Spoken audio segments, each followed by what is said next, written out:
ಭಾರತಕ್ಕೆ ಆಗಸ್ಟ್ 15 ಸ್ವಾತಂತ್ರ್ಯ ದಿನಾಚರಣೆ ಆದರೆ ಒಂದು ದಿವಸ ಮುಂಚೆ ಪಾಕಿಸ್ತಾನಕ್ಕೆ ಆಗಸ್ಟ್ 14ಕ್ಕೆ ಸ್ವಾತಂತ್ರ್ಯ ದಿನಾಚರಣೆ. ನಮ್ಮಲ್ಲಿ ಹೆಂಗೆ ಆಚರಿಸ್ತೀವಿ ಅಲ್ಲೂ ಹಂಗೆ ಆಚರಿಸ್ತಾರೆ. ಆ ಸ್ವಾತಂತ್ರ್ಯ ದಿನಾಚರಣೆಯ ಕಾರ್ಯಕ್ರಮವೊಂದರ ವೇದಿಕೆಯ ಮೇಲೆ ನಿಂತು ಭಾಷಣ ಮಾಡ್ತಾ ಇದ್ದವನು ಪಾಕಿಸ್ತಾನದಲ್ಲಿರುವ ಭಾರತದ ಮೋಸ್ಟ್ ವಾಂಟೆಡ್ ಟೆರರಿಸ್ಟ್ ಹಫೀಜ್ ಸಯೀದನ ಅತ್ಯಾಪ್ತ ನಾಸಿರ್ ಮದನಿ ಅಂತ ಆತನ ಹೆಸರು. ನಾಸಿರ್ ಮದನಿ. ಹಫೀಜ್ ಸಯೀದ್ನನ್ನು ಪಾಕಿಸ್ತಾನ ಸರ್ಕಾರ ಜೈಲಿನಲ್ಲಿಟ್ಟಿದೆ ಅಂತ ಹೇಳ್ತಾರೆ. ಅಲ್ಲಿ ಜೈಲಿನಲ್ಲಿಟ್ಟಿದ್ದು ಆನ್ ರೆಕಾರ್ಡ್ ಇರುತ್ತೋ. ಬಟ್ 4-5 ವರ್ಷದಿಂದ ಹಫೀಜ್ ಸಯೀದನ್ನು ಯಾರೂ ಹೊರಗಡೆ ನೋಡಿಲ್ಲ. ಆತನ ಮನೆಯ ಹೊರಗೆ ಒಂದು ದೊಡ್ಡ ಬಾಂಬ್ ಬ್ಲಾಸ್ಟ್ ಆಗುತ್ತೆ. ದೊಡ್ಡದೊಂದು ಬಾಂಬ್ ಬ್ಲಾಸ್ಟ್ ಆಗುತ್ತೆ. ಅದಾದ ನಂತರ ಹಫೀಜ್ ಸಯೀದನ್ನು ಯಾರೂ ನೋಡಿಲ್ಲ. ಭಾರತದಲ್ಲಿ ಬೇರೆ ಬೇರೆ ರೂಮರ್ಗಳು ಹರಿದಾಡ್ತವೆ. ಪಾಕಿಸ್ತಾನ ಸರ್ಕಾರ ಹೇಳೋದೇನು? ಭಯೋತ್ಪಾದಕರಿಗೆ ಫಂಡಿಂಗ್ ಮಾಡಿದ ಕೇಸ್ನಲ್ಲಿ ಜೈಲಿಗೆ ಹಾಕಿದ್ದೀವಿ ನಾವು. ಆ ಜೈಲಿಗೆ ಹಾಕಿದ್ದೇ ನಾಸಿರ್ ಮದನಿಗೆ ಆಕ್ರೋಶ. ಹಫೀಜ್ ಸಯೀದ್ನಂಥವ್ರನ್ನ ಜೈಲಿಗೆ ಹಾಕ್ತೀರಾ ನೀವು? ಕಾಶ್ಮೀರದಲ್ಲಿ ಹೋರಾಡಿ ಪ್ರಾಣ ಕೊಡೋದಕ್ಕೆ 10,000 ಮಕ್ಕಳನ್ನು ತಯಾರು ಮಾಡಿ ಕಳಿಸಿದ್ದಂಥ ವ್ಯಕ್ತಿ ಆತ ಅಂತ ಹೆಮ್ಮೆ ನೋಡಿ ಹೇಳ್ಕೊಳ್ಳೋದು. 10,000 ಮಕ್ಕಳನ್ನು ಕಾಶ್ಮೀರದಲ್ಲಿ ಶಹಾದತ್ ಮಾಡೋದಕ್ಕೆ ತಯಾರು ಮಾಡಿ ಕಳಿಸಿದವನು. ಅಂಥವನಿಗೆ ನೀವು ಜೈಲಿಗೆ ಹಾಕ್ತೀರಾ ಅಂತ ಕೇಳ್ತಾನೆ ನಾಸಿರ್ ಮದನಿ. ಬನಾರಸಿ ಥಗ್ ಅಂತನವ. ಹಾಗಂದ್ರೆ ಅದೊಂದು ಪಾಕಿಸ್ತಾನ ಮತ್ತು ಉತ್ತರ ಭಾರತದ ಕೆಲವು ಕಡೆಗಳಲ್ಲಿ ಒಂದು ರೀತಿ ಬೈಗಳದು. ಗೋಮುಖ ವ್ಯಾಘ್ರ ಅನ್ನೋದಕ್ಕೆ ಸಿನಾನಿಮ್ ಅದು. ಒಳಗೊಂದು ಹೊರಗೊಂದು ಇರ್ತಾರಲ್ಲ, ಬನಾರಸಿ ಠಗ್ ಅಂತ ಕರೀತಾರೆ. 10,000 ಮಕ್ಕಳನ್ನು ಕುರ್ಬಾನಿ ದೇನೆ ಕೆ ಲಿಯೆ ತಯಾರ್ ಕಿಯಾ ಭಾಷಣ. ಅಲ್ಲಿ ನಿಂತ್ಕೊಂಡು ಬಹಿರಂಗ ವೇದಿಕೆಯ ಭಾಷಣದ ಮೇಲೆ ಹಫೀಜ್ ಸಯೀದ್ನ ಬೆಂಬಲಿಗರು, ಆತನ ಆಪ್ತರು ಹಿಂಗೆ ಭಾಷಣ ಮಾಡ್ತಾರೆ. ಭಾರತದಲ್ಲಿ ಕೆಲವರಿಗೆ ಪಾಕಿಸ್ತಾನದ ಜೊತೆ ಮಾತುಕತೆ ಮಾಡಬೇಕು ಅಂತ ಅನ್ಸುತ್ತೆ. ಇನ್ನು ಮೊನ್ನೆ RSSನ ಸರಸಂಘ ಚಾಲಕರೇ ಹೇಳ್ಬಿಟ್ರು, ಅವನ್ನೆಲ್ಲ ಕ್ಲೋಸ್ ಮಾಡ್ಕೋಬಾರದು ಮಾತುಕತೆಯ ಮಾರ್ಗಗಳನ್ನು ಅಂತ. 10,000 ಜನರನ್ನು ಬರೀ 4 ಜನ ಒಳಗೆ ಬಂದಿದ್ದಕ್ಕೆ ಪಹಲ್ಗಾಮ್ ಅಟ್ಯಾಕ್ ಆಯಿತು. ಇಡೀ ದೇಶವನ್ನು ಕನಲಿಸಿದಂಥ ಪಹಲ್ಗಾಮ್ ಅಟ್ಯಾಕು 4 ಜನ ಭಯೋತ್ಪಾದಕರು ಮಾಡಿದ್ರು. ಪಠಾಣ್ಕೋಟ್ನ ಏರ್ ಬೇಸ್ ಮೇಲೆ ಬರೀ 4 ಜನ ಮಾಡಿದ್ದು. 10,000 ಜನ ತಯಾರು ಮಾಡಿ ಕಳಿಸಿದ್ದೀವಿ ಅಂತ ಅನಿತಾ. 10,000 ಯೋಚನೆ ಮಾಡಿ. ಪಾಕಿಸ್ತಾನದಿಂದಲೇ ನಿನ್ನೆ ಒಂದು ಸುದ್ದಿ ಬಂತು. ಪಾಕಿಸ್ತಾನದ ಸುಪ್ರೀಂ ಕೋರ್ಟ್ ಆದೇಶ ಕೊಟ್ಟಿದೆ. ಜೈಲಿನಲ್ಲಿರುವ ಮಾಜಿ ಪ್ರಧಾನಿ ಇಮ್ರಾನ್ ಖಾನ್ರನ್ನು ವಿತಿನ್ 48 hours 48 ಗಂಟೆಯ ಒಳಗಾಗಿ ಹಾಸ್ಪಿಟಲ್ಗೆ ಸೇರಿಸಿ ಅಂತ. ಆ ಆದೇಶ ಕೊಡುವ ಸನ್ನಿವೇಶ ಯಾಕೆ ಬಂತು? ಯಾಕೆ ಅಂದರೆ ವದಂತಿ ಶುರುವಾಗಿದ್ವು ಪಾಕಿಸ್ತಾನದ ತುಂಬ. ಸತ್ತೋಗ್ಬಿಟ್ಟಿದ್ದಾನ ಆ ಮನುಷ್ಯ ಜೈಲಿನಲ್ಲಿ ಅಂತ. ಒಬ್ಬ ಮಾಜಿ ಪ್ರಧಾನಿ ಭ್ರಷ್ಟಾಚಾರದ ಆರೋಪದಲ್ಲಿ ಜೈಲಿಗೆ ಹಾಕಲ್ಪಟ್ಟಂಥ ವ್ಯಕ್ತಿ ಜೈಲಿನಲ್ಲಿ ಸತ್ತೋಗ್ಬಿಟ್ಟಿದ್ದಾನೆ, ಅದನ್ನು ಮುಚ್ಚಿಡಲಾಗ್ತಾ ಇದೆ ಅಂತ ಆರೋಪಗಳು ಕೇಳಿ ಬರ್ತಾ ಇದ್ವು. ಅಂತಿಮವಾಗಿ ಪಾಕಿಸ್ತಾನದ ಒಬ್ಬ ಮೋಸ್ಟ್ ಸೀನಿಯರ್ ಜರ್ನಲಿಸ್ಟ್ ಆ ವಿಷಯ ಮಾತನಾಡುವುದರೊಂದಿಗೆ ಎಲ್ಲಿ ಮತ್ತೊಂದು ಸುತ್ತಿನ ದಂಗೆ ಆಗುತ್ತೇನೋ ಅನ್ನೋ ಸಿಚುವೇಶನ್ ಕ್ರಿಯೇಟ್ ಆಗಿತ್ತು. ಇಮ್ರಾನ್ ಖಾನ್ನ ಸಹೋದರಿಯರ ಜೈಲಿನ ಮುಂದೆ ಬಂದು ನಿಂತ್ಕೊಂಡ್ರು. ಮಿಲಿಟರಿ ಕಂಡೀಷನ್ ಹಾಕ್ತವ್ರಿಗೆ ಭೇಟಿ ಮಾಡೋದಕ್ಕೆ ಅವಕಾಶ ಕೊಡ್ತೀವಿ, ಆದರೆ ಒಳಗಡೆ ಪಾಲಿಟಿಕ್ಸ್ ಮಾತಾಡೋಂಗಿಲ್ಲ ಅಂತ. ನೋಡಿ, ಮಿಲಿಟ್ರಿ ಫಸ್ಟ್ ಆಫ್ ಆಲ್ ಯಾವುದೋ ವ್ಯಕ್ತಿ ಜೈಲಿನಲ್ಲಿರೋದಕ್ಕೂ ಹೊರಗಡೆ ಇರೋದಕ್ಕೂ ಮಿಲಿಟ್ರಿಗೂ ಏನು ಸಂಬಂಧ ರೀ? ಪೊಲೀಸ್ ಇಲ್ವಾ ಅಲ್ಲಿ? ಆಯ್ತಪ್ಪ, ಮಿಲಿಟ್ರಿಗೆ ಆ ದೇಶದಲ್ಲಿ ಸಂಬಂಧ ಇದೆ ಅಂತಲೇ ಇಟ್ಕೊಳ್ಳೋಣ. ಭೇಟಿಗೆ ಹೋದಾಗ ಪಾಲಿಟಿಕ್ಸ್ ಮಾತಾಡಬೇಡಿ, ಅದನ್ನು ಮಾತಾಡಬೇಡಿ, ಇದನ್ನು ಮಾತಾಡಬೇಡಿ. ಏನ್ರಿ ಸಂಬಂಧ ಮಿಲಿಟ್ರಿಗೆ? ಒಬ್ಬ ಮಾಜಿ ಪ್ರಧಾನಿ ಆತ, ಒಂದು ಪಕ್ಷ ಕಟ್ಟಿ ಅದನ್ನು ಮುನ್ನಡೆಸಿ ಅಧಿಕಾರಕ್ಕೆ ತಂದು ಅಧಿಕಾರ ಚಲಾಯಿಸಿದ ವ್ಯಕ್ತಿ. ಆತ ಪಾಲಿಟಿಕ್ಸೇ ಮಾತಾಡಬಾರ್ದಂತೆ. ಮಿಲಿಟ್ರಿ ಅವರು ಹಾಕಿದ ಕಂಡೀಷನ್ನು, ಅದಕ್ಕೆ ಅವರ ಸಹೋದರಿಯರು ಒಪ್ಕೊಂಡ್ರು ಸಹೋದರಿಯರು. ಆ ಪ್ರಕಾರ ಭೇಟಿ ನಡೆದಿದೆ. ದುರಂತ ಅಂದರೆ ಇಮ್ರಾನ್ ಖಾನ್ ಹೆಂಡತಿ ಕೂಡ ಇನ್ನೊಂದು ಜೈಲಲ್ಲಿದ್ದಾರೆ. ಹೆಂಡ್ತಿನ ಗಂಡ ಇರೋ ಜೈಲಿಗೆ ಕರ್ಕೊಂಡು ಬಂದು 35 ನಿಮಿಷ ಮಾತಾಡೋದಕ್ಕೆ ಅವಕಾಶ ಮಾಡಿಕೊಟ್ರು. ಆ ನಂತರ ಇಮ್ರಾನ್ ಖಾನ್ ಅವರ ಸಹೋದರಿಗೆ 15 ನಿಮಿಷ ಮಾತಾಡೋದಕ್ಕೆ ಅವಕಾಶ ಮಾಡಿಕೊಟ್ರು. 9 ತಿಂಗಳ ನಂತರ ಗಂಡ ಹೆಂಡತಿ ಒಬ್ಬರನ್ನೊಬ್ಬರು ಮೀಟ್ ಮಾಡಿದ್ದು. 9 ತಿಂಗಳ ನಂತರ ತಮ್ಮ ಕುಟುಂಬಸ್ಥರೊಬ್ಬರನ್ನು ಇಮ್ರಾನ್ ಖಾನ್ ಮೀಟ್ ಮಾಡಿದ್ದು. ಅವರ ಹೆಂಡತಿ, ಇಮ್ರಾನ್ ಖಾನ್ ಹೆಂಡತಿ ಬುಷ್ರಾ ಬೀಬಿ ಜೈಲಿನೊಳಗೆ ಮಾತಾಡಿದ್ರು. ಆ ನಂತರ ಅವರ ಸಹೋದರಿ ನೋರಿನ್ ನಿಯಾಜಿ ಜೈಲಿನೊಳಗೆ ಮಾತಾಡಿದ್ರು. ಪಾಕಿಸ್ತಾನ ಸರ್ಕಾರ ಸುಪ್ರೀಂ ಕೋರ್ಟ್ಗೆ ಅಪೀಲ್ ಹೋಗಿದೆ. ಸುಪ್ರೀಂ ಕೋರ್ಟ್ ಒಂದು ಪ್ರೈವೇಟ್ ಹಾಸ್ಪಿಟಲ್ ಹೆಸರು ಹೇಳಿತ್ತು. ಜೊತೆಗೆ ಇಸ್ಲಾಮಾಬಾದ್ನಲ್ಲಿ ಶಿಫಾ ಅಂತ ಒಂದು ಹಾಸ್ಪಿಟ್ಲ್ ಇದೆ, ಶಿಫಾ ಹಾಸ್ಪಿಟ್ಲಿಗೆ ಅಡ್ಮಿಟ್ ಮಾಡಬೇಕು ಅಂತ ಹೇಳಿತ್ತು. ಅದರ ಜೊತೆಗೆ ಡಾಕ್ಟರ್ಸ್ ಸ್ಪೆಷಲಿಸ್ಟ್ಗಳದೊಂದು ಲಿಸ್ಟ್ ಕೊಟ್ಟಿತ್ತು, ಇಂತಿಂಥ ಡಾಕ್ಟರೇ ಟ್ರೀಟ್ಮೆಂಟ್ ಕೊಡಬೇಕು ಇಮ್ರಾನ್ ಖಾನಿಗೆ ಅಂತ. ಪ್ರೈವೇಟ್ ಹಾಸ್ಪಿಟ್ಲಿಗೆ ಯಾಕೆ ಹಾಕಬೇಕು, ನಾವು ಗೌರ್ಮೆಂಟ್ ಹಾಸ್ಪಿಟ್ಲಿಗೆ ಹಾಕೋರು ಅಂತ ಸುಪ್ರೀಂ ಕೋರ್ಟಿಗೆ ಪಾಕಿಸ್ತಾನ ಸರ್ಕಾರ ಅಪೀಲ್ ಹೋಗಿದೆ. ಅದರ ವಿಚಾರಣೆ ಆಗಬೇಕು. ಸೊ 48 ಗಂಟೆಗಳಲ್ಲಿ ಶಿಫ್ಟ್ ಮಾಡಬೇಕು ಅನ್ನುವ ಸುಪ್ರೀಂ ಕೋರ್ಟ್ನ ಆದೇಶ ಪಾಲನೆಯಾಗಿಲ್ಲ. 2023 ಆಗಸ್ಟ್, ಸರಿಯಾಗಿ 2 ವರ್ಷಗಳ ಹಿಂದೆ ತೋಷಖಾನ ಅನ್ನುವ ಹಗರಣದ ಕೇಸ್ನಲ್ಲಿ ಇಮ್ರಾನ್ ಖಾನ್ ಅರೆಸ್ಟ್ ಆದರು. ಆವಾಗಿನಿಂದ 3 ವರ್ಷ ಆಯಿತು, 2023, 3 ವರ್ಷದಿಂದ ಜೈಲಿನಲ್ಲಿದ್ದಾರೆ. 17 ವರ್ಷ ಜೈಲು ಶಿಕ್ಷೆ ಆಗಿದೆ. ಅವರ ಹೆಂಡತಿ ಬುಷ್ರಾ ಬೀಬಿ ಅಲ್ ಖಾದಿರ್ ಟ್ರಸ್ಟ್ ಹಗರಣದಲ್ಲಿ ಒಳಗಡೆ ಇದ್ದಾರೆ. ಅವರ ವಕೀಲರು ಮಾತಾಡಿದ್ದಾರೆ ನೋಡ್ರಿ, ಮಸ್ರೂಫ್ ಖಾನ್ ಅಂತ, ಇಮ್ರಾನ್ ಖಾನ್ನ ವಕೀಲರು. ಭಾರತದಲ್ಲಿ ಅಮೆರಿಕದ ರಾಯಭಾರಿ ಸರ್ಜಿಯೋ ಗೋರ್ ಕಾಶ್ಮೀರದ ಪ್ರವಾಸಕ್ಕೆ ಹೋಗಿದ್ದಾರೆ. 2 ದಿನಗಳ ಭೇಟಿ.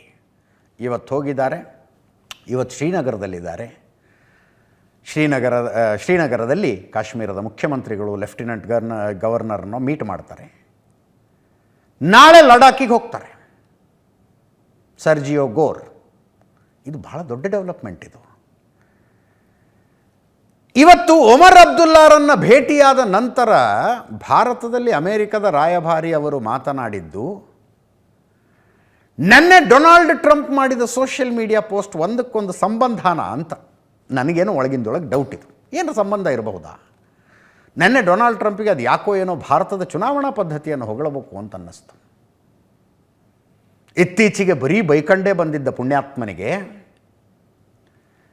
ಭಾರತದ ಮುಖ್ಯ ಚುನಾವಣಾ chief election commissioner Gyanesh Kumar ಅವರನ್ನು ಹೊಗಳಬೇಕು ಮತ್ತು ಭಾರತದಲ್ಲಿರುವ ಚುನಾವಣಾ ಪದ್ಧತಿಯನ್ನು ನಮ್ಮಲ್ಲಿ ಅಳವಡಿಸ್ಕೋಬೇಕು ಅಂತ ಡೊನಾಲ್ಡ್ ಟ್ರಂಪರಿಗೆ ಅನಿಸಿತ್ತು. ಅದನ್ನು ಬಹಳ ಓಪನ್ ಆಗಿ ಅವರು ಸೋಷಿಯಲ್ ಮೀಡಿಯಾದಲ್ಲಿ ಪೋಸ್ಟು ಹಾಕಿದ್ರು. ವೋಟರ್ ಐಡಿನೇ ಇಲ್ಲದೆ ಎಲೆಕ್ಷನ್ ಹೆಂಗೆ ಮಾಡ್ತೀರಿ ನೀವು ನಿಮ್ಮ ದೇಶದಲ್ಲಿ ಅಂತ ಜ್ಞಾನೇಶ್ ಕುಮಾರ್ ಕೇಳ್ತಾ ಇದ್ದಾರೆ. ಇಂಡಿಯಾದಲ್ಲಿ ಮಾಡ್ದಂಗೆ ನಾವು ಮಾಡಬೇಕು ಅನ್ನೋ ಥರ. ಇವತ್ತು ಸರ್ಜಿಯೋ ಗೋರ್ ಶ್ರೀನಗರಕ್ಕೆ ಬಂದು ಜಮ್ಮು ಕಾಶ್ಮೀರ ಭಾರತದ ಪ್ರಮುಖ ಅಂಗ ಅಂದರು. ಆ್ಯಕ್ಚುಲಿ ಸುದ್ದಿ ಬಂದಿದ್ದು ಅವಿಭಾಜ್ಯ ಅಂಗ ಅಂದರು ಅಂತ ಸುದ್ದಿ ಬಂತು. ಅವಿಭಾಜ್ಯ ಅಂದರೆ ಈಗ ಇನ್ಸಪರೇಬಲ್ ಅನ್ನೋ ಥರದ ಶಬ್ದ ಏನಾದರೂ ಅವರ ಬಾಯಲ್ಲಿ ಬಂದಿದ್ದರೆ ಅವಿಭಾಜ್ಯ ಅಂದರು ಅನ್ನಬಹುದು. He said important part of Jammu Kashmir is the important part of India ಅಂದರು. ಪ್ರಮುಖ ಅಂಗ ಅಂತ. ಅದನ್ನು ಹೆಂಗೆ ಅರ್ಥ ಮಾಡ್ಕೋಬೇಕು? ಭಾರತ ಪಾಕಿಸ್ತಾನದ ಮಧ್ಯದಲ್ಲಿ ಜಮ್ಮು ಕಾಶ್ಮೀರಕ್ಕೆ ಸಂಬಂಧಿಸಿದ ಗದ್ದಲ ಇದೆ. ಈಗಲ್ಲ, 80 ವರ್ಷದಿಂದ ಇದೆ. ನಮ್ಮ ಭಾಗವನ್ನು ಪಾಕಿಸ್ತಾನ ಆಕ್ರಮಿಸಿಕೊಂಡು ಕುಳಿತಿದೆ. ಅದಕ್ಕೆ ನಾವು ಪಾಕ್ ಆಕ್ಯುಪೈಡ್ ಜಮ್ಮು ಕಾಶ್ಮೀರ ಅಂತೀವಿ. ಇನ್ನೊಂದಷ್ಟು ಭಾಗವನ್ನು ಚೀನಾ ಆಕ್ರಮಿಸಿಕೊಂಡು ಕುಳಿತಿದೆ, ಅದನ್ನು ಅಕ್ಸೈ ಚಿನ್ ಅಂತೀವಿ.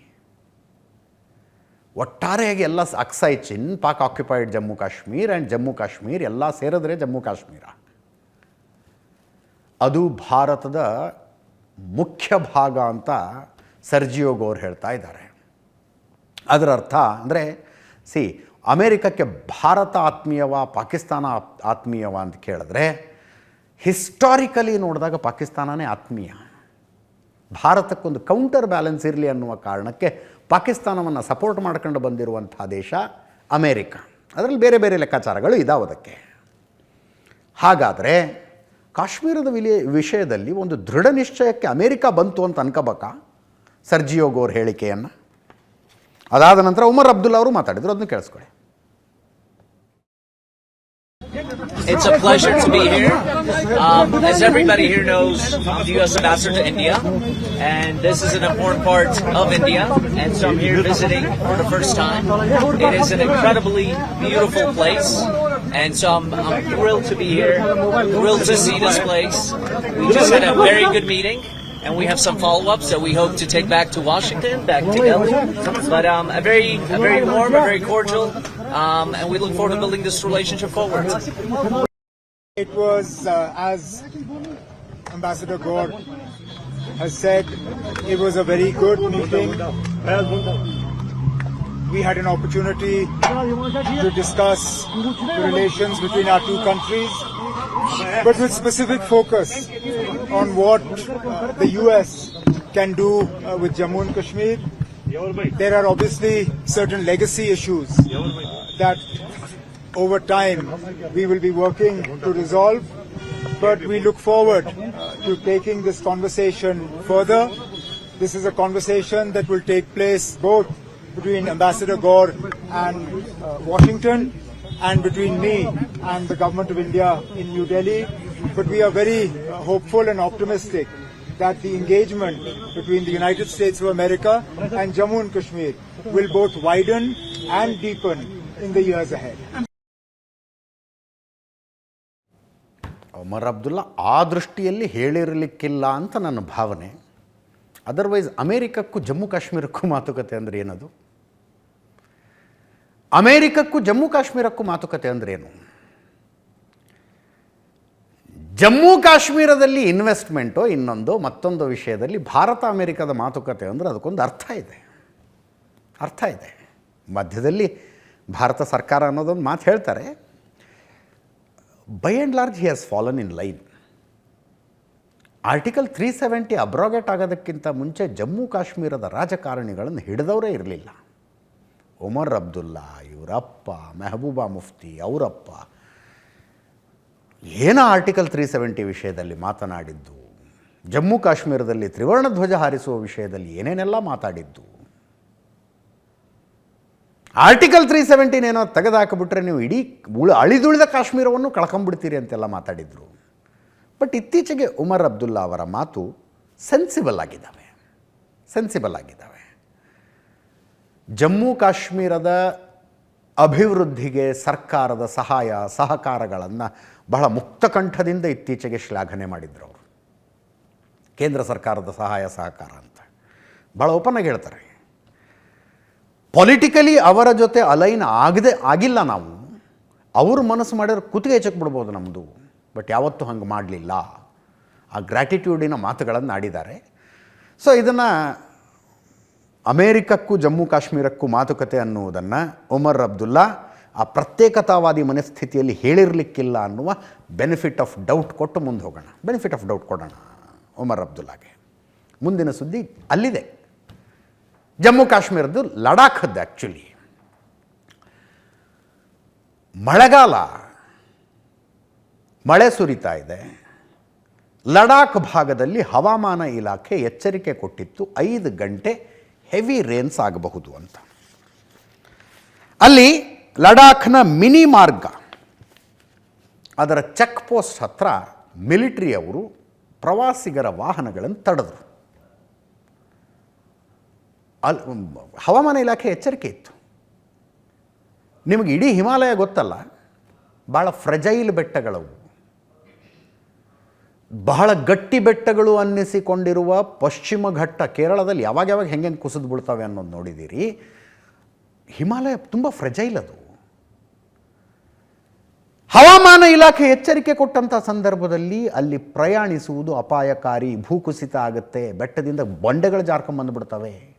ಆ ಕಾರಣಕ್ಕೆ ಮಿಲಿಟರಿ ಅವರು ತಡೆದಿದ್ರು. ಒಂದು ಹುಡುಗಿ ಪ್ರಶ್ನಿಸಿ ಜೋರು ಜಗಳಾಡ್ತಾಳೆ. ಆಕೆ ಹೇಳೋದು, ನಾವು ಜನ್ಜಿ ಯಾವುದನ್ನು ಸಹಿಸಿಕೊಳ್ಳೋರಲ್ಲ. ಮಿಲಿಟರಿ ಅವ್ರು ಯಾವುದೋ ಗಾಡಿ ಬಿಟ್ರಂತೆ. ಅಲ್ರಿ ಇವ್ರು ನಿಲ್ಲಿಸ್ಕೊಂಡು 5 ತಾಸು ನಿಲ್ಲಿಸ್ಕೊಂಡು ಮಿಲಿಟ್ರಿಯವ್ರಿಗೆ ಆಗಬೇಕಾಗಿರೋದೇನಿದೆ? ಇರೋದಾದರೂ ಏನು? ನಾವು ಕ್ರಾಸ್ ಚೆಕ್ಕು ಮಾಡಿದ್ವಿ, ಅದನ್ನು ಹವಾಮಾನ ಇಲಾಖೆ ಮುನ್ಸೂಚನೆ ಇತ್ತಲ್ಲಿ. ಆಕೆಯ ಜಗಳದ ರೀತಿ ಹೆಂಗಿತ್ತು ಅನ್ನೋದನ್ನು ನೋಡಿ ಒಂದು ಸಲ. कश्मीरियों के साथ भी करते हैं और बाहर के टूरिस्ट के साथ भी करते हैं. ಹುಡುಗಿ ಹೇಳಿದ್ದವಳು. ಎಲ್ಲಿಂದ ಬರ್ತಾ ಸೆಂಟೆನ್ಸು ಅಂತ ಅರ್ಥ ಆಗುತ್ತಲ್ಲ, ಜಾಣ್ರಿದ್ದೀರಿ ನೀವು, ಬಿಡಿಸಿ ಹೇಳಬೇಕಾಗಿಲ್ಲ ಎಲ್ಲಿಂದ ಬರ್ತಾ ಸೆಂಟೆನ್ಸು ಅಂತ. ಭೂಕುಸಿತ ಸಂಭವಿಸಬಹುದು ಅನ್ನುವ ಎಚ್ಚರಿಕೆಯನ್ನು ಹವಾಮಾನ ಇಲಾಖೆ ಕೊಟ್ಟ ಕಾರಣಕ್ಕಾಗಿ ಆ ರಸ್ತೆಯಲ್ಲಿ ಹೋಗಬೇಡಿ ಅಂತ ನಿಲ್ಲಿಸ್ಕೊಂಡಿರೋದು ಮಿಲಿಟ್ರಿಯವರು. ಆ ರಸ್ತೆಯಲ್ಲಿ ಹೋಗಬೇಡಿ ಆ ಟೈಮ್ನಲ್ಲಿ 5 ತಾಸು ಅಂತ, ಬೇರೆ ಯಾವ ಕಾರಣವೂ ಅಲ್ಲ. ಏನೋ VIP ಮೂಮೆಂಟ್ ಇದೆ, ಯಾವುದೋ ಮಿನಿಸ್ಟ್ರ್ ಹೋಗಬೇಕಾಗಿದೆ, ಅದಕ್ಕೆ 5 ತಾಸು ನಿಲ್ಲಿಸ್ಬಿಟ್ರು ಅಲ್ಲ, ಭೂಕುಸಿತದ ಕಾರಣಕ್ಕೆ. ಒಮರ್ ಅಬ್ದುಲ್ಲಾ ಇದನ್ನು ರೀಟ್ವೀಟ್ ಮಾಡಿ ಒಂದು ಕಮೆಂಟ್ ಹಾಕಿದ್ದಾರೆ. ಫಸ್ಟ್ ಇಂಗ್ಲೀಷ್ನಲ್ಲಿ ಹೇಳ್ಬಿಡ್ತೀನಿ as it is. This we are Gen Z ಅನ್ನೋದು ಅಂಡರ್ ಕೋಟ್ಸ್ ಇದೆ. This we are Gen Z has become the new ಜಾನ್ತೆ ನಹಿ ಹೋ ಮೇರೆ ಬಾಪ್ ಕೌನ್ ಹೈ. ಕೆಲವ್ರು ಹೇಳ್ತಿರ್ತಾರಲ್ಲ, ನಮ್ಮಪ್ಪ ಯಾರು ಗೊತ್ತಾ, ಹಾಗೆ ನಾವು ಜನ್ಜಿ ಅನ್ನೋದಾಗ್ಬಿಟ್ಟಿದೆ ಈಗ. ನಮ್ಮಪ್ಪ ಯಾರು ಗೊತ್ತಾ ಅಂದಂಗೆ ನಾವು ಜನ್ಜಿ ಅನ್ನೋದು. The quickest way to erode any Gen Z goodwill is to start using it as a threat at the slightest perceived affront. ಸ್ವಲ್ಪ ಏನೋ ಸಮಸ್ಯೆ ಆಗ್ತಿದೆ ಅಂದ ತಕ್ಷಣ ನಾವು ಯಾರು ಗೊತ್ತಾ ಜನ್ಜಿ ಅಂದ್ಬಿಡೋದು. ಇದು ಹೀಗೆ ಇದನ್ನು ಬಳಸುವುದರಿಂದ ಜನ್ಜಿ ಇಡೀ ಗುಡ್ವಿಲ್ಲನ್ನೇ ಹಾಳು ಮಾಡಿಬಿಡಬಹುದು ಅಂತ ಒಮರ್ ಅಬ್ದುಲ್ಲಾ ಅವರು ರೀಟ್ವೀಟ್ ಮಾಡಿದ್ದಾರೆ ಈ ಗಲಾಟೆಯನ್ನು. Not a good attitude.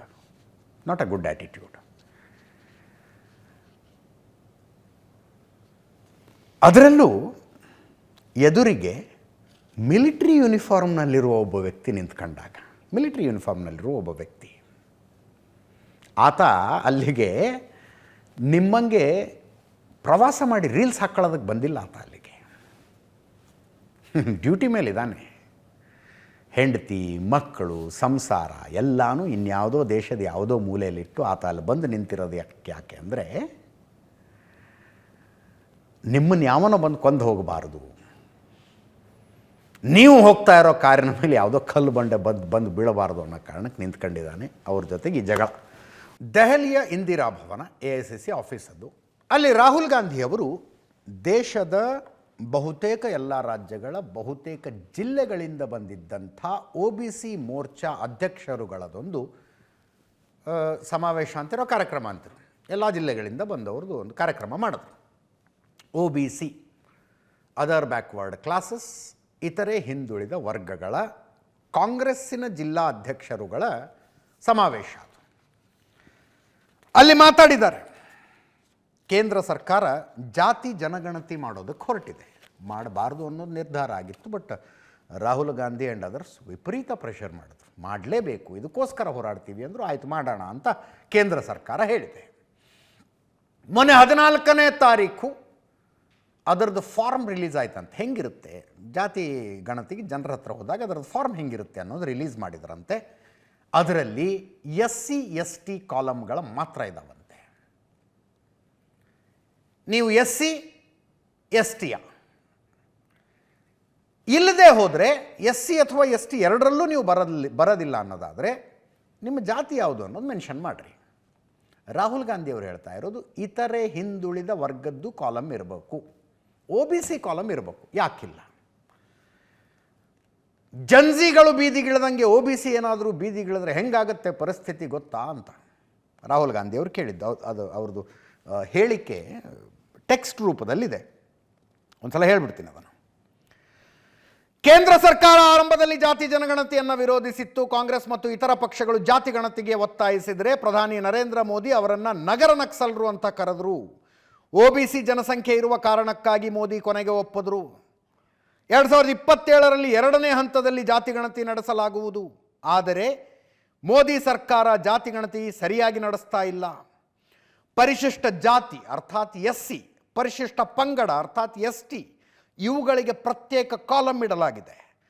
ಜಾತಿ ಗಣತಿ ಕಾಲಮ್ನಲ್ಲಿ OBCಗೆ ಪ್ರತ್ಯೇಕವಾದ ಕಾಲಮ್ ಇಲ್ಲ. ಒಬಿಸಿ ಜನಸಂಖ್ಯೆ ಪ್ರಾತಿನಿಧ್ಯ ನಿಖರವಾಗಿ ದಾಖಲಿಸುವುದು ಅಗತ್ಯ. ಕೆಲವು ದಿನಗಳ ಹಿಂದೆ ದೇಶದಲ್ಲಿ ಜನ್ಸಿಗಳ ಪ್ರತಿಭಟಿಸಿದರು. ಜನ್ಸಿ ಪ್ರತಿಭಟನೆಗೆ ಕೇಂದ್ರ ಸರ್ಕಾರ ತಲೆಬಾಗಬೇಕಾಯಿತು.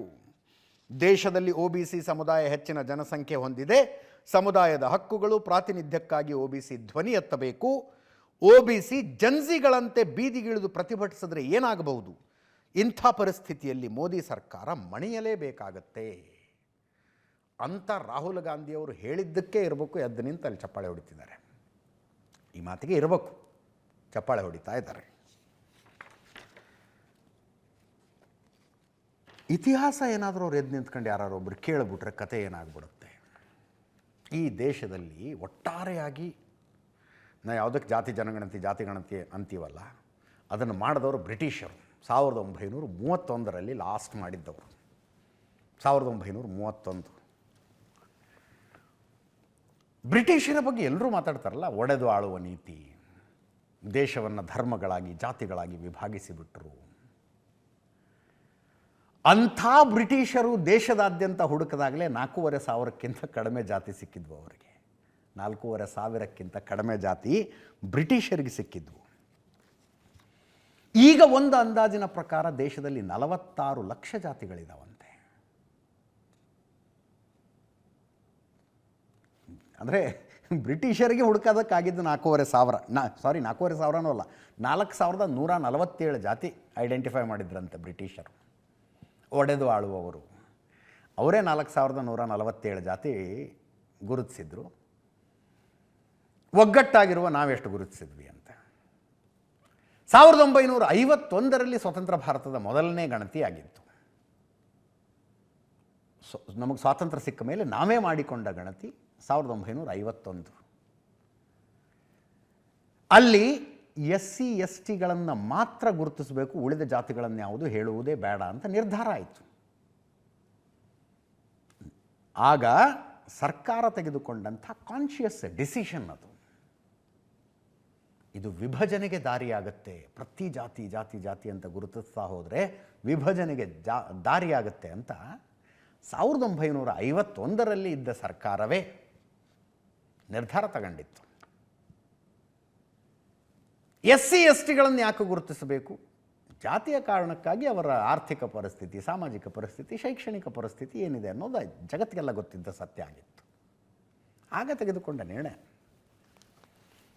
ಇದು ಜೋರು ಚರ್ಚೆ ಆಗ್ತಾ ಇದೆ. ಅನಿಲ್ ಜೈಹಿಂದ್ ಕಾಂಗ್ರೆಸ್ OBC ಘಟಕದ ಅಧ್ಯಕ್ಷರು ಮಾತಾಡಿದ್ದಾರೆ. ಅಂದರೆ ಮೋದಿ ತಮ್ಮನ್ನು ತಾವು OBC ಅಂತ ಹೇಳ್ಕೊಳ್ತಾರೆ, OBCಗೆ ಮೋಸ ಮಾಡ್ತಿದ್ದಾರೆ ನೋಡಿ ಅಂತ. ಕೇಂದ್ರ ಸಚಿವ ಗಿರಿರಾಜ್ ಸಿಂಗ್ ಮತ್ತು BJPಯ OBC ಮೋರ್ಚಾದ ಮಾಜಿ ಅಧ್ಯಕ್ಷ ಕೆ ಲಕ್ಷ್ಮಣ್ ಮಾತಾಡಿದ್ದಾರೆ, ಕೇಳಿಸ್ಕೊಳ್ಳಿ. तो साथियों, आप जानते हैं कि हमारे देश में जनगणना शुरू हो चुकी है और ये जो जनगणना शुरू हुई है उसमें जो OBC श्रेणी के बारे में जो एक कॉलम होना चाहिए था वो नहीं है. ये मेरे पास मिनिस्ट्री ऑफ होम अफेयर्स के जो office of the registrar general India का एक नोटिफिकेशन है जो 14 अगस्त को अभी जारी हुआ है और इसके जो क्वेश्चनायर है उस क्वेश्चनायर में, उस प्रश्नावली में 10वें नंबर पे लिखा है schedule caste / schedule tribe / caste. अब ये सिर्फ कास्ट लिखा है, इसमें OBC श्रेणी नहीं लिखा और ये एक बहुत बड़ी बात है. आपको मालूम है कि हमारे प्रधानमंत्री जो खुद को बार बार कहते हैं, छाती ठोक ठोक के कहते हैं कि मैं OBC का हूं, वो भारतीय जनता पार्टी जिसके कभी 2 सांसद होते थे वो 2 से लेकर के अगर 302 तक पहुंची है तो उसमें OBC वर्ग का सबसे बड़ा हाथ है. यानी OBC वर्ग ने मोदी जी को प्रधानमंत्री बनाया, इनकी पार्टी को सत्ता में लेके आए और मोदी जी उसी OBC वर्ग को मूर्ख बना रहे हैं. अब अगर मैं कहूं कि असल में मोदी जी कहने को तो OBC वर्ग का अपने आप को बताते हैं, लेकिन जो उनके कर्म है वो दर्शाते हैं कि मुखौटा OBC का है, लेकिन जो उनका दिल है वो मनोवादी शक्तियों के लिए धड़कता है. ಜಾತಿ ಜನಗಣತಿಯ OBC ಕಾಲಮ್ ಇಲ್ಲ. ಯಾವಾಗಿತ್ತು ಅನ್ನೋದನ್ನು ಹೇಳಬೇಕು. ಯಾವಾಗಿತ್ತು ಆ ಕಾಲಮ್ಮು? ಯಾವಾಗಲೂ ಇರಲಿಲ್ಲ ಅನ್ನೋದಾದ್ರೆ ಯಾಕೆ ಇರಲಿಲ್ಲ? ಮರ್ತುಬಿಟ್ಟಿದ್ರಾ? ಮರ್ತಿದ್ರು ಉದ್ದೇಶಪೂರ್ವಕವಾಗಿ ಅದು ಇರುವುದು ಬೇಡ ಅಂತ ನಿರ್ಧಾರ ಮಾಡಿದ್ರು. SC ST ಬಿಟ್ಟು ಇನ್ಯಾವ ಕೆಟಗರಿಗಳನ್ನು ನಾವು ಕೇಳೋದು ಬೇಡ ಅನ್ನುವುದು ಕಾನ್ಷಿಯಸ್ ಡಿಸಿಷನ್ ಆಗಿತ್ತು, ಅಥವಾ ಹಾಕೋದನ್ನು ಮರ್ತು ಬಿಟ್ಟಿದ್ರ ಹಿಂದಿನವರು? ಫಸ್ಟ್ ಆಫ್ ಆಲ್, ಸ್ವಾತಂತ್ರ್ಯ ಭಾರತದಲ್ಲಿ ಯಾವತ್ತಾರೋ ಅಂಥದ್ದೊಂದು ಕಾಲಮ್ ಇತ್ತ? ಇರಲಿಲ್ಲ ಅಂದರೆ ಯಾಕಿರಲಿಲ್ಲ? ಆವತ್ತು ಅದು ಇರೋದು ಬೇಡ ಅಂತ ನಿರ್ಧಾರ ತಗೊಂಡವರು ದಡ್ಡರ, ಸ್ವಾರ್ಥಿಗಳ, ಮನುವಾದಿಗಳ, ಅಥವಾ ಇನ್ನೇನಾರೋ ಆಗಿದ್ರ? ಈ ಪ್ರಶ್ನೆಗೆ ಸಾಧ್ಯ ಆದರೆ ನೀವು ಉತ್ತರ ಕಂಡುಕೊಳ್ಳಿ. Congress working committee CWC meeting ಆಯಿತು. ಮುಂದೆ ಬರಲಿರುವ 7 ರಾಜ್ಯಗಳ ಚುನಾವಣೆಗಳನ್ನು ಗೆಲ್ಲುವುದು ಹೇಗೆ ಅನ್ನುವ ಚರ್ಚೆ. ಕಾಂಗ್ರೆಸ್ ಆಡಳಿತದ ರಾಜ್ಯಗಳ ಮುಖ್ಯಮಂತ್ರಿಗಳಿದ್ದರು, ಮಾಜಿ ಮುಖ್ಯಮಂತ್ರಿಗಳಿದ್ದರು. ಕರ್ನಾಟಕದ ಮುಖ್ಯಮಂತ್ರಿ DK ಶಿವಕುಮಾರ್ ಅವರು, ಮಾಜಿ ಮುಖ್ಯಮಂತ್ರಿ ಸಿದ್ದರಾಮಯ್ಯನವರ ಆದಿಯಾಗಿ ಅನೇಕ ಹಿರಿಯ ನಾಯಕರು ಭಾಗಿಯಾಗಿದ್ದರು. ಕಾಂಗ್ರೆಸ್ ವರ್ಕಿಂಗ್ ಕಮಿಟಿಯ ಸಭೆ ಇದು. ಹಲವು ನಿರ್ಧಾರಗಳನ್ನು ತಗೊಂಡ್ರು, ಕೆಲವು ಚರ್ಚೆಗಳಾದವು. ರಾಮ ಮಂದಿರ ದೇಣಿಗೆ ಹಗರಣದಲ್ಲಿ ಚಂಪತ್ರಾಯ್, ಅನಿಲ್ ಮಿಶ್ರಾಗೆ ಕ್ಲೀನ್ ಚಿಟ್ ಕೊಟ್ಟಂಥ ವಿಷಯ ಚರ್ಚೆಗೆ ಬಂತು. ದೆಹಲಿಯಲ್ಲಿ ವಿದ್ಯಾರ್ಥಿಗಳ ಪ್ರತಿಭಟನೆ ಮತ್ತು ಅದನ್ನು ಸರ್ಕಾರ ಹತ್ತಿಕ್ಕಿದ ರೀತಿಯ ಬಗ್ಗೆ ಚರ್ಚೆಯಾಯಿತು. ಮುಂದಿನ ವರ್ಷ ನಡೆಯಲಿರುವ 7 ರಾಜ್ಯಗಳ ವಿಧಾನಸಭಾ ಚುನಾವಣೆಗಳಲ್ಲಿ ಕಾಂಗ್ರೆಸ್ನ ತಂತ್ರಗಾರಿಕೆ ಹೆಂಗಿರಬೇಕು ಅಂತ ಚರ್ಚೆ ಆಯಿತು. ವಂದೇ ಮಾತರಂ ಗೀತೆಯ ವಿವಾದ ಚರ್ಚೆ ಆಯಿತು. ಕ್ಷೇತ್ರ ಪುನರ್ವಿಂಗಡಣೆ ಮತ್ತು ಮಹಿಳಾ ಮೀಸಲಾತಿ ಚರ್ಚೆಗೆ ಬಂತು. ಮೋದಿ ಸರ್ಕಾರವನ್ನು ಮತ್ತಷ್ಟು ಇಕ್ಕಟ್ಟಿಗೆ ಸಿಲುಕಿಸಲು ಅನುಸರಿಸಬೇಕಾದ ತಂತ್ರಗಾರಿಕೆಯ ವಿಷಯ ಡಿಸ್ಕಸ್ ಆಗಿದೆ. ಇದಾದ ನಂತರ ಕರ್ನಾಟಕದಿಂದ ರಾಜ್ಯಸಭೆಗೆ ಆಯ್ಕೆಯಾಗಿ ಹೋಗಿರುವ ನಾಸಿರ್ ಹುಸೇನ್ ಅವರು ಮಾತಾಡಿದ್ರು. 1937ರ ನಂತರ ಎಷ್ಟು ವಂದೇ ಮಾತರಂನ ಹಾಡ್ತಿದ್ವು ಅಷ್ಟೇ ವಂದೇ ಮಾತರಂ ಹಾಡುವ ನಿರ್ಧಾರಕ್ಕೆ ನಾವು ಬಂದಿದ್ದೀವಿ ಅಂದರು. ಕೇಳಿಸ್ಕೊಳ್ಳಿ. ಸಾಕಷ್ಟು ಚರ್ಚೆ ಆಗ್ತಿದೆ. ನಮ್ಮ ಸ್ಟ್ಯಾಂಡ್ ಮೊದಲು ಕಾಂಗ್ರೆಸ್ ಪಾರ್ಟಿದು 1937 ಇಂದ ತಗೊಂಡು ಇವತ್ತುವರೆಗೆ ಏನಿದೆ ಅದೇ ಸ್ಟ್ಯಾಂಡ್. ಕಾನ್ಸ್ಟಿಟ್ಯೂಯೆಂಟ್ ಅಸೆಂಬ್ಲಿದಲ್ಲಿ ಏನು ಸ್ಟ್ಯಾಂಡ್ ಇತ್ತು, ಕಾನ್ಸ್ಟಿಟ್ಯೂಯೆಂಟ್ ಅಸೆಂಬ್ಲಿ ಸದಸ್ಯರದು ಅದೇ ಸ್ಟ್ಯಾಂಡ್. 15th ಆದ ಇಶ್ಯೂ ಬಗ್ಗೆ ಏನಾದರೂ ಚರ್ಚೆ ಇಲ್ಲ, ಈ ಇಶ್ಯೂನು ನಮ್ಮ ಕ್ಲಾರಿಟಿ ಎಲ್ಲದಲ್ಲಿ ಇರಬೇಕಲ್ಲ, ಆ ಕ್ಲಾರಿಟಿ ತಗೊಂಡು ನಮ್ಮ ಸ್ಟ್ಯಾಂಡ್ 1937 ಇಂದ ತಗೊಂಡು ಕಾನ್ಸ್ಟಿಟ್ಯೂಯೆಂಟ್ ಅಸೆಂಬ್ಲಿಯಲ್ಲಿ ಚರ್ಚೆ ಆಗಿ ಏನು ಪಾಸ್ ಆಗಿತ್ತು ಅದನ್ನು ತಗೊಂಡು ಇಲ್ಲಿವರೆಗೆ ಒಂದೇ ಸ್ಟ್ಯಾಂಡ್. ಅಲ್ಲ, ಅದರಲ್ಲಿ 2 ಸ್ಟ್ಯಾಂಡ್ ಅಷ್ಟೇ ಆಡೋದು. 2 ಲೈನ್ಸ್ ಅಂತ ಇದೆಯಲ್ಲ, ಅದರಲ್ಲಿ 2 ಲೈನ್ಸ್ ಇಲ್ಲ. 2 ಲೈನ್ಸ್ ಇವತ್ತು 2 ಸ್ಟ್ಯಾಂಡರ್ಡ್ಸ್ ಹಾಡಿರೋದು. ನಾಸಿರ್ ಹುಸೇನ್ ನೆನಪಾದ್ರಲ್ಲ, ಯಾರು ಗೆದ್ದ ಸಂದರ್ಭದಲ್ಲಿ ವಿಜಯೋತ್ಸವದಲ್ಲಿ ಪಾಕಿಸ್ತಾನ್ ಜಿಂದಾಬಾದ್ ಘೋಷಣೆಗಳು ವಿಧಾನಸೌಧದಲ್ಲಿ ಮೊಳಗಿದವು, ಅವರೇ ನಾಸಿರ್ ಹುಸೇನ್. ಮುಂದಿನ ಸುದ್ದಿಗೆ ಹೋಗೋಣ. ತಮಿಳುನಾಡಿಂದಿದು. ತಮಿಳುನಾಡು ಮುಖ್ಯಮಂತ್ರಿ ವಿಜಯ್ ತಮಿಳುನಾಡಿನ ಎಲ್ಲ ಶಾಸಕರುಗಳಿಗೂ ಹೊಸ ಕಾರ್ ಕೊಡ್ತೀನಿ ಅಂತ ಘೋಷಣೆ ಮಾಡಿದರು. ಹೊಸ ಕಾರು, 1 ಲಕ್ಷ ರೂಪಾಯಿ ತಿಂಗಳಿಗೆ ಅಲೋವನ್ಸು, ಅವರ PAಗೆ 25,000 ರೂಪಾಯಿ ಸಂಬಳ. ಇದು ಕೊನೆಯ ಕ್ಷಣದಲ್ಲಿ ಸುದ್ದಿ ಕಣ್ಣಿಗೆ ಬಿತ್ತು. ದೇಶದ ಬೇರೆ ಯಾವುದಾದರೂ ರಾಜ್ಯದಲ್ಲಿ ಶಾಸಕರುಗಳಿಗೆ ಕಾರ್ ಕೊಡ್ತಾರಾ ಕೊಟ್ಟಿಲ್ವಾ ನನಗೆ ಅಂದಾಜಿಲ್ಲ. ಕರ್ನಾಟಕದಲ್ಲಂತೂ ಇಲ್ಲ, ಸರ್ಕಾರಿ ಕಾರ್ ಇರೋದಿಲ್ಲ ಅವ್ರಿಗೆ. ಸ್ವಂತ ಕಾರ್ನಲ್ಲೇ ಓಡಾಡ್ತಾರೆ. ಕ್ಷೇತ್ರದಿಂದ ಬೆಂಗಳೂರಿಗೆ ಬಂದು ಹೋಗಿದ್ದು ಮತ್ತು ಕ್ಷೇತ್ರದಲ್ಲಿ ಓಡಾಡಿದ್ದು ಅವರು ಟ್ರಾವೆಲ್ ಅಲೌನ್ಸನ್ನು ಕ್ಲೇಮ್ ಮಾಡ್ಕೊಳ್ಳೋದಕ್ಕೆ ಅವಕಾಶ ಇರುತ್ತೆ. ಬಟ್ ಸರ್ಕಾರದಿಂದಲೇ ಎಲ್ಲ 234 MLAಗಳಿಗೂ ಹೊಸ ಕಾರು, ಕಾರಿನ ಡ್ರೈವರ್ ಬಾಡಿಗೆ ಮತ್ತು ಮೇಂಟೆನೆನ್ಸಿಗೆ 75,000, ಒಬ್ಬ PAಗೆ 25,000, ಒಟ್ಟು 1 ಲಕ್ಷ ರೂಪಾಯಿ ಹೆಚ್ಚುವರಿಯಾಗಿ ಕೊಡ್ತೀವಿ ಅನ್ನುವ ಘೋಷಣೆ ಮಾಡಿದ್ರು TVK ಶಾಸಕಿ ಸಿಂಧು.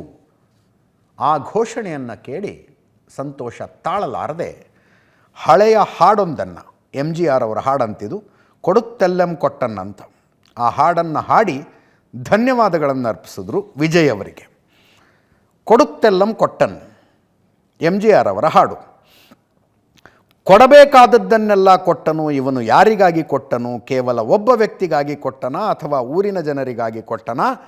ಕೇವಲ ಒಬ್ಬ ವ್ಯಕ್ತಿಗಾಗಿ ಕೊಟ್ಟನ ಅಥವಾ ಊರಿನ ಜನರಿಗಾಗಿ ಕೊಟ್ಟನ ಅಂತ ಹಾಡಿನ ಅರ್ಥ ಅಂಥದ್ದು.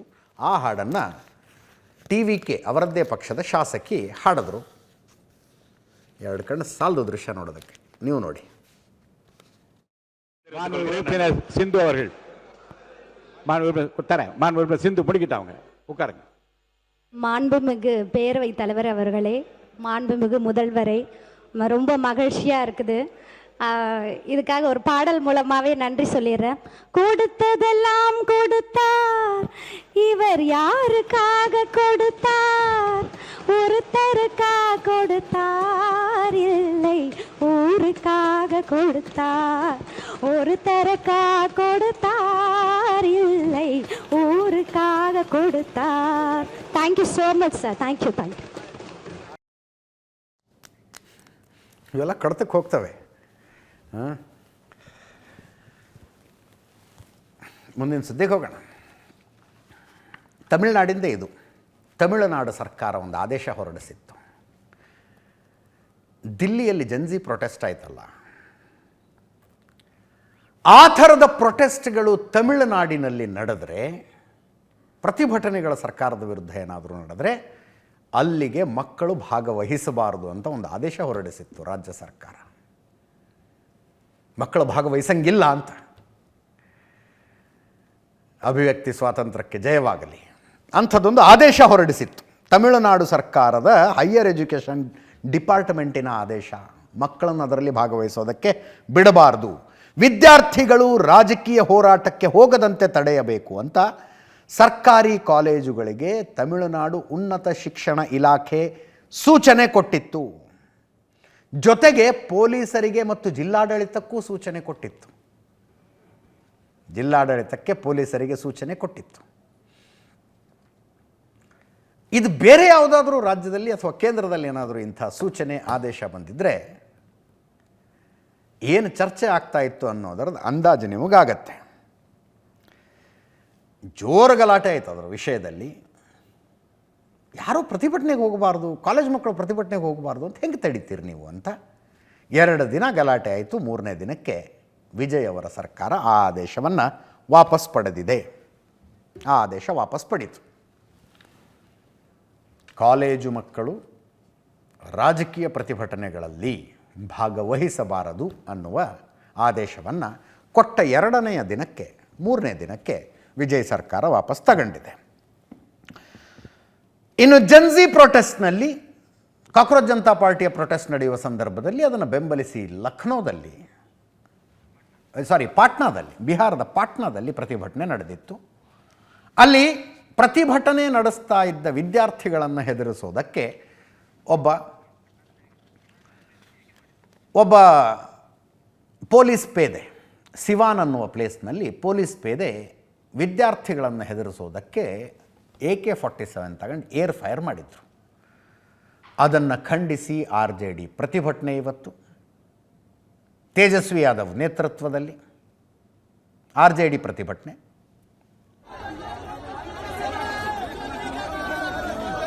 ಬಿಹಾರ ಅಸೆಂಬ್ಲಿ ಎದುರಿಗೆ ಜೋರು ಗಲಾಟೆಯಾಗಿದೆ. ಪ್ರತಿಭಟನಾಕಾರರನ್ನು ಚದುರಿಸೋದಕ್ಕೆ ಪೊಲೀಸರು ಅಶ್ರುವಾಯು ಪ್ರಯೋಗಿಸಿದರು, ಟಿಯರ್ ಗ್ಯಾಸ್ ಹೊಡೆದಿದ್ರು. ಇದು ವಾಟರ್ ಕ್ಯಾನನ್.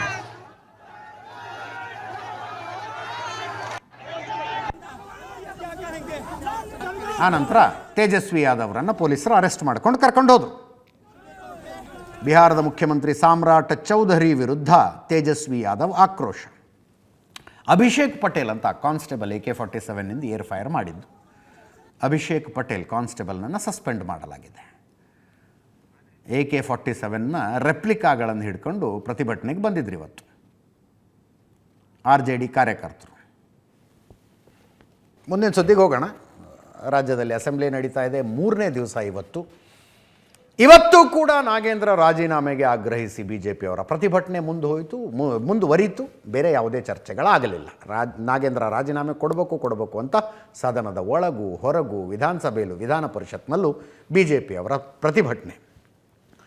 ಸ್ಪೀಕರ್ GS ಪಾಟೀಲ್ರು ಒಂದು ಹಂತದಲ್ಲಿ ನೀವು ಕೂತ್ಕೊಳ್ಳೋ ಜಾಗದಲ್ಲಿ ಎದ್ದು ನಿಂತ್ಕೊಂಡು ಪ್ರತಿಭಟನೆ ಮಾಡಿದರೆ ಹೆಂಗ್ರಿ, ಸದನದ ಬಾವಿಗೆ ಬಂದಾರು ಪ್ರತಿಭಟನೆ ಮಾಡಿ ಅಂತ ಹೇಳಿದ್ದಕ್ಕೆ ಸದನದ ಬಾವಿಗೆ ವಿರೋಧ ಪಕ್ಷದ ಶಾಸಕರನ್ನು ಕರೆದ ಮೊಟ್ಟ ಮೊದಲ ಸ್ಪೀಕರ್ ನೀವು ಅಂತ ಸುನೀಲ್ ಕುಮಾರ್ ಅವರು ಕಿಚಾಯಿಸಿದ್ರು. ಏನೇನಾಯಿತು ನೋಡಿ ಒಂದು ಸಲ.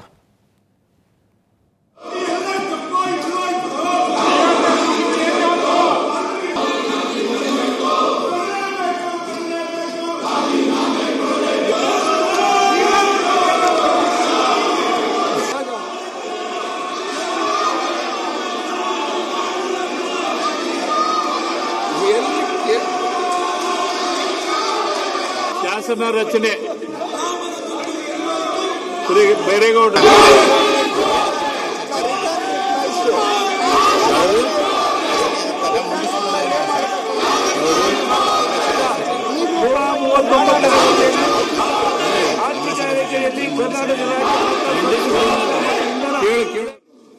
ಕಳೆದ 2 ದಿವಸದಿಂದ ನಾನು ಹೊಸಬನಿದ್ದೆ.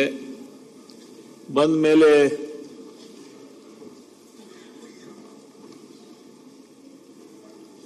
ಎಲ್ಲ ನಾವು ನಮ್ಮ ಕಾರ್ಯಕಲಾಪಗಳನ್ನ ನಮ್ಮ ರೂಲ್ ಬುಕ್ ಏನಿದೆ ಅದರ ಜೊತೆನೆ ಹೋಗ್ಬೇಕು ಅನ್ನೋ ವಿಚಾರದಲ್ಲಿ ಬರಲಿಲ್ಲ ನಾನು. ಏನೋ ನಿಮ್ಮ ಸಮಸ್ಯೆಯನ್ನ ನೀವು ಸರ್ಕಾರಕ್ಕೆ ಒತ್ತಾಯ ಮಾಡಬೇಕು ಅನ್ನೋ ವಿಚಾರದಲ್ಲಿ ತಾವೆಲ್ಲ ತಮ್ಮ ಪ್ರತಿಭಟನೆಯನ್ನ ಸರ್ಕಾರಕ್ಕೆ ಒತ್ತಾಯವನ್ನು ತಾವೆಲ್ಲ ಮಾಡಿದ್ರು. ಆದರೆ ಏನಿದೆ, ಪ್ರತಿಭಟನೆ ಮಾಡಬೇಕಾದ್ರೆ ಗೊತ್ತಾ, ನೀವು ನಿಮ್ಮ ಸ್ಥಾನದಲ್ಲೇ ನಿಂತು ನಿಮಗೆ ಮಾತಾಡಲಿಕ್ಕೆ, ಒಟ್ಟಾಗಿ ಕೂಗಾಡಲಿಕ್ಕೆ ಅವಕಾಶ ಇಲ್ಲ. ನೀವೇನಾದರೂ ಆ ರೀತಿಯ ಪ್ರತಿಭಟನೆ ಮಾಡಿದ್ರೆ ಇಲ್ಲಿ ಬಾವಿಗೆ ಬಂದು ಅದನ್ನ ಮಾಡ್ಬೇಕಂತೇಳಿ ನಾನು ತಮ್ಮ ಹತ್ರ ವಿನಂತಿಯನ್ನು ಮಾಡ್ಕೊಂತೀನಿ. ಬಾವಿ ಆಹ್ವಾನ ಮಾಡುವಂತ ಮೊದಲ ಸ್ಪೀಕರ್ ನೀವು. ಬರ್ರಿ, ಅದು ಬರ್ರಿ. ಇಲ್ಲಿ ತನಕ ಬಾವಿಗೆ ಆಹ್ವಾನ ಕೊಟ್ಟಂತ ಯಾವ ಸ್ಪೀಕರ್ ಇಲ್ಲ. ಅಲ್ಲಿ ನಡೆಸಕ್ಕೆ ಬರಂಗಿಲ್ಲ. ತುಂಬ ಜನ ತುಂಬ ಮಾತಾಡಿದ್ದಾರೆ ಬಿಜೆಪಿಯವರು. ಟೈಮ್ ಬಹಳ ಕಡಿಮೆ ಇದೆ. ನಾಗೇಂದ್ರ ಅವರು ಒಂದು ಪ್ರೆಸ್ ಮೀಟ್ ಮಾಡಿದ್ರು, ಅದಕ್ಕೆ ಕೇಳಿಸ್ಕೊಳ್ಳಿ. ಇವತ್ತು 187 ಕೋಟಿ ರೂಪಾಯಿ ನಮ್ಮ ನಿಗಮದಿಂದ ಯಾವುದೇ ಒಂದು ಬೋರ್ಡ್ ಮೀಟಿಂಗ್ ಇಲ್ದೇನೆ, ನನ್ನ ಗಮನಕ್ಕೂ ಬಾರದೇನೆ, ಅಲ್ಲಿರುವಂಥ ಚೇರ್ಮನ್ ಗಮನಕ್ಕೂ ಬಾರದೇನೆ ಆ ಹಣ ವರ್ಗಾವಣೆ ಆಗುತ್ತೆ. ನನಗೆ ಇನ್ನೊಂದು ಮುಖ್ಯವಾಗಿ ಆ ನಿಗಮದಲ್ಲಿ ಎಲ್ಲಿ ಹಣ ಯಾವ ಬ್ಯಾಂಕಲ್ಲಿ ಅಕೌಂಟ್ ಇದೆ ಅನ್ನುವಂಥ ವಿಚಾರವನ್ನು ಕೂಡ ನಾನು ತೆಗೆದುಕೊಂಡಿದ್ದಿಲ್ಲ. ಅದಾದಮೇಲೆ ಅವ್ರು ಏನು ಮಾಡಿದ್ದಾರೆ, ಆ 187 ಕೋಟಿಯನ್ನು ವಿತೌಟ್ ಫೈನಾನ್ಷಿಯಲ್ ಅಪ್ರೂವಲ್ ತೊಗೊಳ್ಳಾರ್ದೇ, ವಿತೌಟ್ ಬೋರ್ಡ್ ಮೀಟಿಂಗ್ ಆಗಲಾರ್ದೇ ಆ 187 ಕೋಟಿ ರೂಪಾಯಿಯನ್ನು ಯೂನಿಯನ್ ಬ್ಯಾಂಕ್ ಆಫ್ ಇಂಡಿಯಾಗೆ ಕಳಿಸ್ಕೊಟ್ಟಿದ್ದಾರೆ. ಚಂದ್ರಶೇಖರ್ ಅನ್ನುವಂಥ ವ್ಯಕ್ತಿ ಆತ್ಮಹತ್ಯೆ ಮಾಡಿಕೊಂಡ. ಅದಾದ ನಂತರ ಅದರ ತನಿಖೆ ಬಂತು. ಈ 87 ಕೋಟಿ ರೂಪಾಯಿಯಲ್ಲಿ ಕೂಡ 84.68 ಲಕ್ಷ ಏನೋ ಆಗಿತ್ತು ಅದರಲ್ಲಿ ನಮಗೆ ಈ ದೇಶನೇ ಮೆಚ್ಚುವಂಥ ಕೆಲಸ ನಮ್ಮ SIT ಮಾಡಿದೆ. ಇವತ್ತು ಹಗರಣ ಆಗಿದ್ದು ಕೆಲವೇ ದಿನಗಳಲ್ಲಿ ನಾವು ಮತ್ತೆ ಆ ಹಣವನ್ನು ವಾಪಸ್ ತಂದಿರುವಂಥ ಕೀರ್ತಿ ಯಾರ್ದಾದ್ರಿದೆ ಅಂದರೆ ಅದು ನಮ್ಮ ಕರ್ನಾಟಕದ SIT ಅನ್ನುವಂಥ ವಿಚಾರವನ್ನು ನಾನು ತಿಳಿಸ್ತೀನಿ. ಏನು, ಒಬ್ಬ ದಲಿತ ಮತ್ತೊಮ್ಮೆ ಮಂತ್ರಿ ಆಗಿದ್ದಾನೆ, ಒಬ್ಬ ಆದಿವಾಸಿ ಜನಾಂಗದಿಂದ ಮತ್ತೊಮ್ಮೆ ಮಂತ್ರಿ ಆಗಿದ್ದಾನೆ. ಇವನಿಗೆ ಹೆಂಗಾದರೂ ಮಾಡಿ ತೆಗಿಬೇಕು, ಇವನಿಗೆ ಹೆಂಗಾದರೂ ಮಾಡಿ ಅಲ್ಲಿಂದ ಇಳಿಸಬೇಕು ಅನ್ನುವಂಥ ಹುನ್ನಾರವನ್ನು ಈ ಮನುವಾದಿಗಳು ಮಾಡ್ತಾ ಇದ್ದಾರೆ. ಇವತ್ತು ಅವರೇನು ಒಂದು ಸುಳ್ಳನ್ನು ಹೇಳಿ ಸತ್ಯ ಮಾಡಲಿಕ್ಕೆ ಹೊರಟಿದ್ದಾರೆ. ಇವತ್ತು ಒಬ್ಬ ದಲಿತ ಬುಡಕಟ್ಟು ಸಮುದಾಯದ ವ್ಯಕ್ತಿ 2ನೇ ಸಲ ಮಿನಿಸ್ಟರ್ ಆಗಿಬಿಟ್ನಲ್ಲ ಅಂತ ಮನುವಾದಿಗಳಿಗೆ ಬೇಜಾರಂತೆ. ಜಾತಿನ ಪ್ರೊಟೆಕ್ಷನ್ ಶೀಲ್ಡ್ ಥರ ಬಳಸೋದಿದೆಯಲ್ಲ, ಇಲ್ಲಿ ಆರ್ಗ್ಯುಮೆಂಟ್ ಆಗ್ತಾ ಇರೋದು ವಾಲ್ಮೀಕಿ ಹಗರಣದ ಬಗ್ಗೆ ರೀ. ದಲಿತ ಒಬ್ಬ ಮಿನಿಸ್ಟರ್ ಆಗಿದ್ದಕ್ಕೆ ಹೋರಾಟ ಅಂದರೆ, ಯಡಿಯೂರಪ್ಪನವರ ವಿರುದ್ಧ ಭ್ರಷ್ಟಾಚಾರದ ಆರೋಪ ಮಾಡಿ ಕಾಂಗ್ರೆಸ್ನವರು ಹೋರಾಟ ಮಾಡಿದ್ರಪ್ಪ, ಲಿಂಗಾಯತರ ವಿರುದ್ಧದ ಹೋರಾಟನ ಅದು. ಈಶ್ವರಪ್ಪನವರ ವಿರುದ್ಧ ಹೋರಾಟ ಮಾಡಿದ್ರಿ, ಕುರುಬರ ವಿರುದ್ಧದ ಹೋರಾಟನ ಅದು. ಮೂಡಾ ಕೇಸ್ನಲ್ಲಿ ಸಿದ್ದರಾಮಯ್ಯನವರು ರಾಜೀನಾಮೆ ಕೇಳಿದಾಗ ಸಿದ್ದರಾಮಯ್ಯನವರು ಹಂಗೆ ಅಂದರು, ಹಿಂದುಳಿದ ವರ್ಗದವನೊಬ್ಬ ಮುಖ್ಯಮಂತ್ರಿ ಆಗಿದ್ದಕ್ಕೆ ಸಹಿಸಿಕೊಳ್ಳೋದಕ್ಕಾಗದೆ ಹೋರಾಟ ಇದು ಅಂತ. ಹಗರಣ ನಡೆಯುವಾಗಿಲ್ಲದೆ ಇರೋ ಜಾತಿ ರಾಜೀನಾಮೆ ಕೇಳಿದಾಗ ಯಾಕೆ ಬಂದ್ಬಿಡುತ್ತೋ? ಇದರೊಂದಿಗೆ ಇವತ್ತಿನ ನ್ಯೂಸ್ ಅವರು ಮುಗಿಸ್ತಾ ಇದ್ದೀವಿ. ನೇರ ದಿಟ್ಟ ನಿರಂತರ ಸುದ್ದಿಗಾಗಿ ನೋಡ್ತಾ ಇರಿ ಏಷ್ಯಾನೆಟ್ ಸುವರ್ಣ ನ್ಯೂಸ್.